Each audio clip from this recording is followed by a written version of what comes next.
Hello, Starshine, and welcome to Beauvais Crochet. I'm so glad you're here. So I've got a new to me yarn this week. I have a friend who crochets, and she made a project. I don't know anything about it, but she used a yarn that she doesn't usually. So she gave me her leftovers when she was done. And this is them. So this is interesting. It's kind of I'm really not sure. it looks like kind of like noodles or ground meat to me. It's very interesting. It's much smaller than my usual chenille, but I believe that's what this would be. Um, it's chaos right now, so I'm gonna do some winding, see if we can make heads or tails of this. And then I want to make a project with it to see how it works up. It's significantly smaller than my normal plush. My normal would be something more like this. So you'll notice they're very different weights. This one is a 6 weight. I'm assuming these are 5. I'm going to treat them like they're 5, and we're going to see how that goes. So I'm going to wind these up. I'm going to start a project, and we'll just see.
And here's take two, cake two. So we'll see if this one winds any better. It was a little more shaped already, so let's see if things go a little smoother.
And now it's time for weekly whips. I actually have some throwbacks to share today and some whips. We'll do whips first because that's what I'm here for. Okay, so I showed you guys the little dumpster fire I was working on, where all of the squares are off by one row because I didn't read the instructions correctly. I decided it was time to start over because clearly I was not going to fix that, and I couldn't quite do the mental math to just continue on. So I started over, except I decided this time that I'd sew them all together. Not sew, I'm sorry, crochet. So you can see I did some back post only here so that we've got a little triangle. Have a nice little edge so I don't have to sew as much. But I realized when I got this far, this is 1, 2 pieces, and I had started the third. I realized that this little dumpster fire comes complete with feet, and I should have crocheted them in rather than making a tiny little foot and sewing it on later. So this has hit another roadblock. This is as far as this project has gotten, as every time I hit a roadblock, it kills my joy, and I'm no longer interested. So I'm going to try to keep trucking, but this is now 2 failures on this project. And this one involves frogging, which is fine. We'll figure it out. If I actually followed the pattern, it would be done, but I keep either misreading or making adjustments and didn't quite think it through all the way. So this project was very close to having made progress, and instead we're back to square one. And that's okay. All right, whip number 2 is also not a ton of progress, but it is noticeable, hopefully. This is my husband's monster. Last week it was a single row, and now we've got a little dome started. Still not very much. I still need to just do it. But I have made progress on it, so we're getting somewhere, just not quickly. All right, now this was supposed to be a whip, but I ended up completing it first. I was determined to pause in the middle, record this update, and finish it later, but I just couldn't bring myself to stop until it was done. I made this little bunny. This is the yarn my friend gave me that she didn't want to use, and this is Bernat Pipsqueak. Got a little tail back there. The eyes are hard to photograph, it turns out, but they are cute and shiny. So this little bunny worked up fairly quickly, worked pretty well. I struggled with the nose, but I think we got it where I wanted it to go. I love that it has a little bucket hat. As soon as this pattern was released, I was super excited to make it. I did, of course, deviate a little bit from the pattern. You can hear that I put some rattles in the feet. That was just what I wanted to do, so I did it. Wasn't in the pattern, but I like it. Nice fluffy hat, cute little tail. Got to use some yarn I wouldn't normally. And I think it turned out pretty cute. I'll show it to my toddler, and if she tries to steal it, then I'll know that it's cute.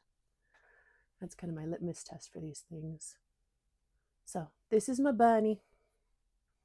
And I was going to stop after I made the bunny because the clothes are removable, so is the hat, and show you just the work in progress. But instead, I just pushed through and finished it up.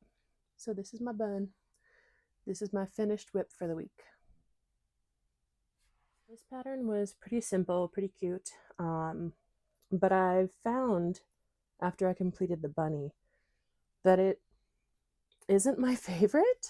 I like it much better with the clothes on, and I'll show you why. So this is the little bunny. There it is. You'll notice, so these limbs are crocheted in. And I actually followed her instructions on this. I crocheted it right in where she told me to. We did this side first and then this one. And you might notice that they're not lined up quite properly. One is a row higher because this was at the beginning of the row, this is at the end of the row. I would have done it a row lower if I'd known that was going to happen. And the same thing happened with the arms. They were actually skewed as well, so I took them out and recentered them. I figured that wasn't deviating too far from the pattern, but if you notice, this arm is one row higher than this one. So that's all right. It's a thing that happens when you're working in the round. Can't really complain about it, but I think due to that, I much prefer it with its little outfit on. So I'm going to go ahead and get it redressed. All right, there we go. Good as new. All right, now for a little throwback piece. My daughter has this plastic baby that she loves. Why, I don't know. But back when I first started crocheting, I crocheted a little dress. I wanted to do something fast. I wanted to do something she could put on and off by herself, or put on the doll by herself. And that's what I did.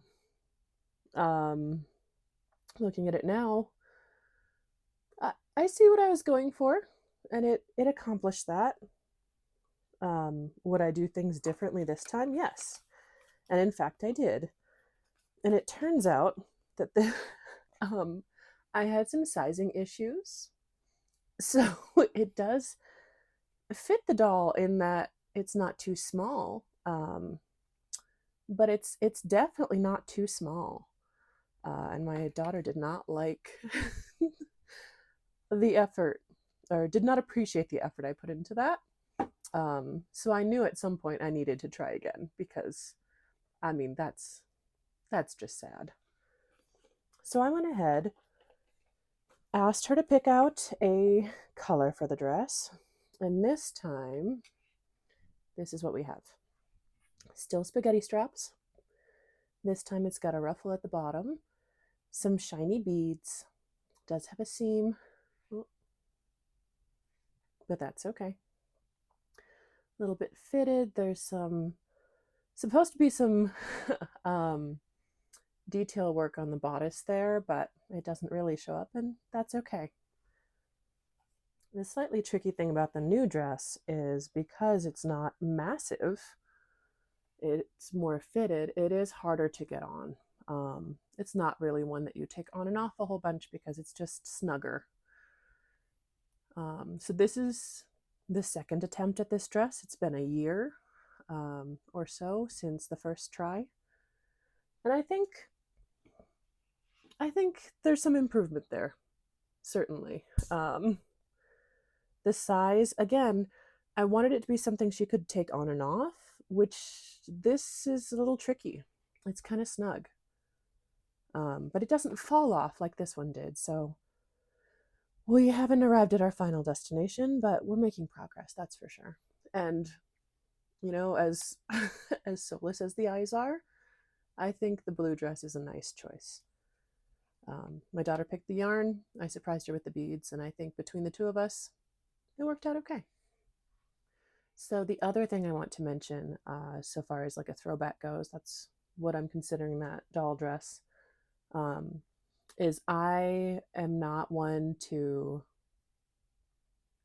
come up with a pattern on my own. Generally, I like to find a pattern and then not follow it all the best, but kind of have that structure there to start with.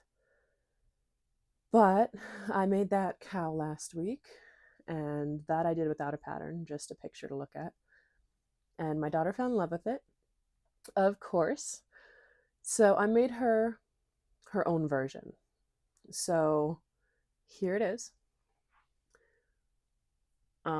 with the details that she requested. So here's number 1. Here's number 2. And I'm pretty pleased with my progress.